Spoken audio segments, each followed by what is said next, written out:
Assalamualaikum warahmatullahi wabarakatuh. Apa kabar semua guru-guru hebat di seluruh Nusantara?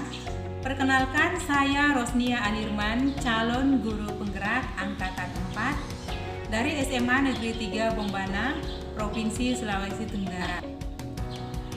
Kali ini saya akan mencoba mempresentasikan tugas saya 1.1.A.9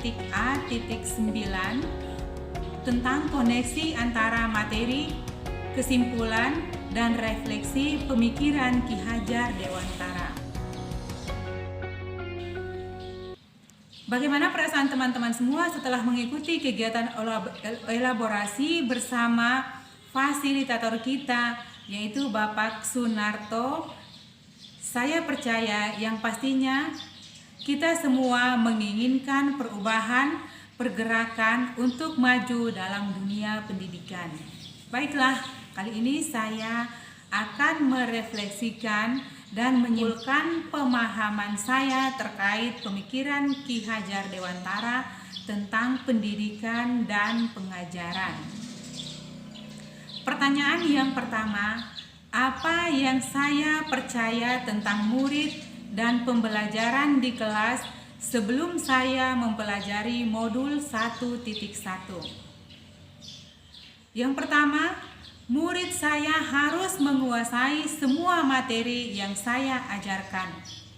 Yang kedua, murid saya harus mencapai nilai KKM yang telah ditetapkan oleh guru. Kemudian yang ketiga, murid harus patuh kepada guru. Yang keempat, saya lebih mengutamakan kemampuan kognitif anak dibanding aspek lain seperti keterampilan, sikap, dan karakter anak. Mengapa saya berpikir demikian? Karena saya hanya fokus pada KKM yang harus dicapai oleh anak tanpa melihat kemerdekaan belajar anak. Saya tidak berpikir apa yang diinginkan oleh anak-anak didik saya. Yang seharusnya guru adalah sebagai penuntun segala kodrat yang ada pada anak untuk mencapai keselamatan dan kebahagiaan yang setinggi-tingginya, baik sebagai manusia ataupun sebagai masyarakat. Yang kedua, apa yang berubah dari pemikiran atau perilaku saya setelah mempelajari modul ini? Pertama, saya merubah mindset atau cara berpikir saya bahwa guru merupakan satu-satunya sumber belajar. Yang kedua, sebagai pendidik, saya harus lebih cermat melihat bakat anak, menuntun anak sesuai dengan kodratnya. Yang ketiga, tidak lagi memfokuskan pada pemikiran kognitif anak saja. Yang keempat, lebih memerdekakan anak dalam belajar. Dalam hal ini, apapun yang ada di lingkungan kita bisa digunakan sebagai sumber belajar mereka.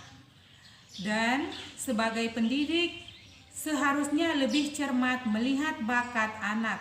Ketika anak tidak menonjol pada satu sisi, seharusnya sebagai pendidik harus menggali bakat anak dengan melakukan riset ataupun pendekatan apa saja yang bisa dilakukan, misalnya mencermati bakat anak. Nah, tentunya hal tersebut bukan hanya kewajiban orang tua saja di rumah, namun guru juga memiliki kewajiban karena guru adalah orang yang terdekat dengan anak-anak. Kemudian, kita juga bisa melihat karakteristik yang ada pada anak. Kita bisa menggali bakat dan keterampilan anak untuk dapat memberikan penilaian kepada anak tersebut, sehingga bukan hanya penilaian kognitif yang dapat diberikan, namun juga penilaian keterampilan dan yang lainnya. Kemudian saya juga atau seorang pendidik harusnya lebih among lagi, tidak memberikan hukuman seperti istilah yang dikemukakan oleh Ki Hajar Dewantara.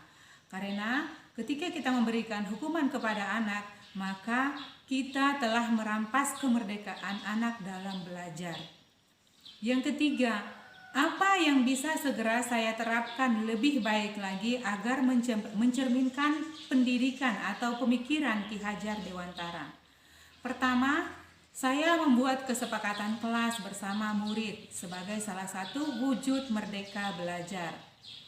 Kemudian yang kedua, saya membuat budaya belajar bersama murid sebagai wujud menghargai nilai-nilai budaya.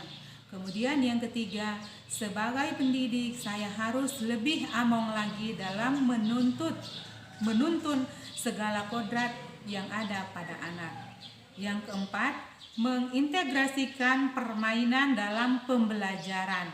Kemudian yang kelima, menerapkan pembelajaran yang berpusat pada anak atau kepada murid.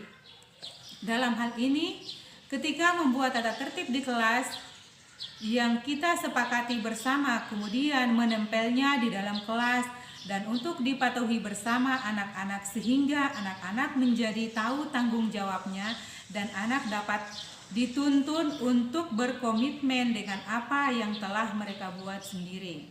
Kemudian sebagai pendidik juga, seorang pendidik juga adalah manusia biasa, tentunya memiliki banyak kekurangan, tetapi melalui kegiatan guru penggerak kita terus diberi motivasi dan stimulus untuk menjadi seorang pendidik yang lebih among lagi kepada muridnya untuk memerdekakan anak dalam belajar. Dan kemudian kita dapat mengaplikasikannya dengan mengkolaborasikan permainan dalam pembelajaran, karena kodrat anak itu adalah bermain. Dengan bermain kita bisa memasukkan pembelajaran yang dapat kita sampaikan ketika mereka bermain. Kemudian menerapkan pembelajaran yang berpusat pada anak sebagai wujud dari merdeka belajar dan pembelajaran yang merdeka. Sebagaimana konsep pemikiran Ki Hajar Dewantara tersebut yang telah selaras dengan pembelajaran abad 21, di mana penerapan kompetensi pembelajaran abad 21 adalah critical thinking, kemudian creativity, communication, kemudian collaboration. Anak harus bisa berpikir kritis, kreatif, dan dapat berkolaborasi. Mereka dapat bekerja dalam tim, bergotong royong, menghargai pendapat orang lain, dapat mengemukakan pendapatnya. Dengan demikian, anak bisa menemukan potensi yang ada dalam dirinya. Demikian presentasi dari saya akhiri ucapan. Wabillahi taufiq wal hidayah.